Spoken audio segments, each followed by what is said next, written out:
Assalamualaikum warahmatullahi wabarakatuh. Halo teman-teman semua, terima kasih sudah mampir ke channel Cerita Horor Story. Sebelum kita mulai cerita horor yang seru dan penuh misteri, kali ini saya punya permintaan kecil nih buat kalian. Kalian jangan subscribe channel ini.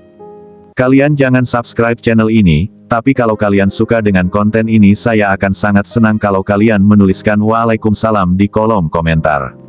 Bagi yang non-muslim menjawab salam sesuai dengan keyakinan kalian masing-masing dan jangan lupa untuk like videonya ya. Ingat, salam adalah sebuah doa yang sangat mustajab. Dengan kalian menjawab salam di kolom komentar, itu sama saja kita saling mendoakan kebaikan satu sama lain dan itu jauh lebih berharga daripada sekedar subscribe. Oke, sekarang kita langsung saja ke ceritanya, selamat menyimak. Judul, Prabowo dan Amanah Nyai Roro Kidul, Perjalanan Menuju Kejayaan Bangsa. Suatu malam di Istana Negara, Presiden Prabowo Subianto merasakan kegelisahan yang tak beralasan. Setelah hari yang panjang, ia memutuskan menyendiri di Pantai Parangtritis, tempat yang sering ia kunjungi untuk merenung.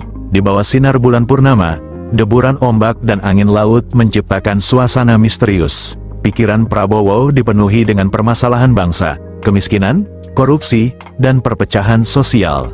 Dalam doa yang khusyuk, ia memohon petunjuk Sang Pencipta. Namun malam itu terasa berbeda. Tiba-tiba, angin berubah dingin, dan di atas gelombang laut, muncul sosok seorang wanita anggun dengan kain hijau berkibar. Ia adalah Nyai Roro Kidul, Ratu Laut Selatan, yang datang menyampaikan pesan, takdir bangsa ini berada di pundakmu. Namun, kau harus melewati 3 ujian besar untuk membuktikan dirimu. Ujian pertama, menghadapi ketakutan. Prabowo memulai perjalanan pertamanya ke Gunung Lawu. Tempat ujian ini dimulai mendaki gunung yang penuh kabut dan keheningan. Ia berhadapan dengan sosok bayangan gelap yang mewakili ketakutannya sendiri. Bayangan itu berkata, "Jika kau tidak mengalahkan aku, kau tidak akan pernah maju."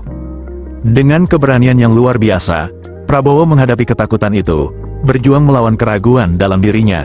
Ketika ia berhasil mencapai puncak Gunung Lawu, ia menyadari bahwa keberanian sejati datang dari menghadapi ketakutan dalam hati sendiri.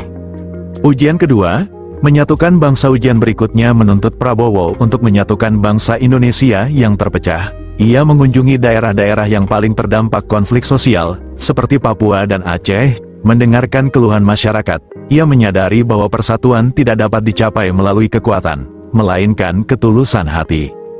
Dalam sebuah pertemuan nasional, Prabowo berbicara dengan penuh kejujuran, "Saya tidak meminta kalian percaya pada saya, tetapi berikan saya kesempatan untuk membuktikan bahwa kita bisa berjalan bersama sebagai satu bangsa." Kata-kata itu mulai mencairkan kebencian dan ketidakpercayaan, meskipun jalan menuju persatuan masih panjang. Ujian ketiga, menghadapi pengkhianatan. Tantangan terbesar datang saat Prabowo menghadapi pengkhianatan dari lingkaran terdekatnya.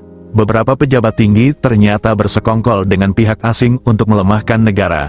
Hancur oleh pengkhianatan ini, Prabowo memutuskan untuk bertindak tegas. Dalam sebuah konferensi pers, ia berkata, "Saya memohon maaf kepada rakyat Indonesia. Saya berjanji akan menegakkan kebenaran dan keadilan, meski harus membayar harga yang sangat besar." Pernyataan ini mengguncang bangsa, tetapi Prabowo tahu bahwa kebenaran harus ditegakkan demi masa depan. Pertemuan terakhir di Pantai Parangtritis. Setelah melewati semua ujian, Prabowo kembali ke Pantai Parangtritis. Nyai Roro Kidul muncul untuk terakhir kalinya. "Jangan lupakan," ujar sang ratu, "kekuatan sejati seorang pemimpin terletak pada keteguhan hatinya untuk terus maju meski menghadapi badai." Dengan keris sakral di tangannya dan semangat yang diperbarui, Prabowo siap memimpin Indonesia menuju masa depan yang gemilang. Penutup, itulah kisah Presiden Prabowo Subianto yang menerima amanah besar dari Nyai Roro Kidul. Perjalanan ini bukan hanya tentang kepemimpinan, tetapi juga tentang keberanian, ketulusan, dan perjuangan tanpa henti.